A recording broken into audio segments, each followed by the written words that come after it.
wan go en mana chiel ema serve japiny te ma serve government. Ng'ato penjore ni to ere pogruok no wagoyo mbulu mana dweche 6 mokalo to kendo na ngima beto mbekore matin pod wantiere mana piny Kenya. Ang'o motimore? Nwano kamacha bene mana sirikal to no ganda winje mambek ya matin to sani ne ntiere singo mano omegi mano nyisi kaka asla madhi tawala. Sani koro asla anatawaliwa. Nyiswani tubedo nade. Ere pogruok e kind gima kelo pogruok e kwana mar ochui makoro ikete wi japiny mabende koro miyo oganda nyaka ahinya kipimo gi telo mokalo mar Uhuru Kenyatta. Koro sirikal to nyeni chien kanyo mar Uhuru Kenyatta. Sirikal sani nyodonyo mar William Ruto. To nyaka wapog siasa. Sasa ya nyiso jini siasa gi tich gi gariyo go pogore. Sama idwaro kura irinya lo wachi ni gimoro amora. Isero mbulu. Tiende ni dwa wachi ni gimoro amora migombo winjo. To toke kanyo tich beto pogore. Tich to koro mana gima nyalore ma biro timre nade emi biro tim. Mok nyalre ok biro tim. Nikech ni ng'iyo chien kanyo nyagi wacho ni ka keto muma piny ni to kod mia ndalo adi 100 mago korongo don koro dweche 6 koro ekalo. Tiende ni japiny nyaka pog siasa gi tich. Sach siasa to miriambo ng'eny. Sach tich ing'i adiera. Koro reality ema bete. Ti ipenja ni to koro ere pogruok e kind macha gi ma. Gadieri kanye sirikal masani odonjo to ok wanyal riambo kata ok wanyal dagi ni nyego wionge chien kanyo. King'iyo chien nyo ang'iyo burden the tax burden mabiro sani to chien kanyo be nitie weche mag loan kata gope ma Kenya nigo kuom pinje maoko. Gope gi jatend piny ma odonjo sani nowacho ni an ok akepi. Mano bende samoro ni kare to samoro bende ok ni kare. Nowacho ni en ok okepi mondo chulo sara kata o spend gik miluongo ni recurrent expenditures mag government.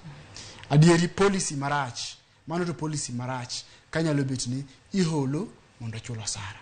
But onego bed ni iholo mondo tim development. Development ki kosetim to internally kata gi ei Kenya ka wa generate income to wa tax to wa yudo pesa machoro chenro mag government. Kuro chien kanyo to nyo hola ahinya. To kik wawachi ni sani ok hol. Podi holo. Koro ki holo tiyudo ni kaka government spend giwacho ni charges on the exchequer and all that. Charges in the government for the government en ikuongi chulo gowi. To kose chul gowi to hai koringio other recurrent expenditures kata gik ma government spend yega pile kata dwe ka dwe. Koro gowi ni yudo ka gope nyose bet mang'eny ema jogi temo timo jogi temo chulo. Koro sama ichulo gini to onge pesa kaka king'iyo nitie joma pok oyudo sara donge. Jogi pok oyudo sara kapok oyudi ka government ok nyal chulo recurrent expenditures. Tiende ni onge pesa ma circulate e economy.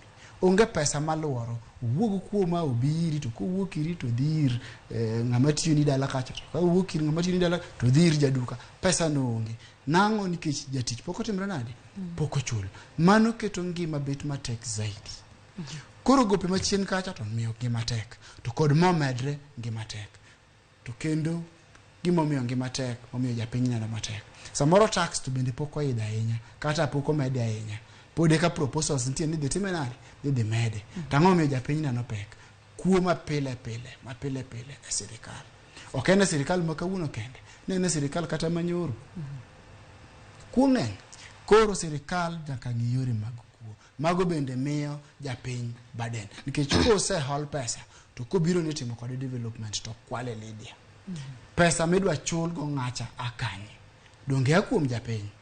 Tema ng'iyudo ni japiny kuri juoga makata gimi juogo onge. To nyaka juogi nikech idwa chul gope. Gope kano biro to tiyo maber chulo ok rach.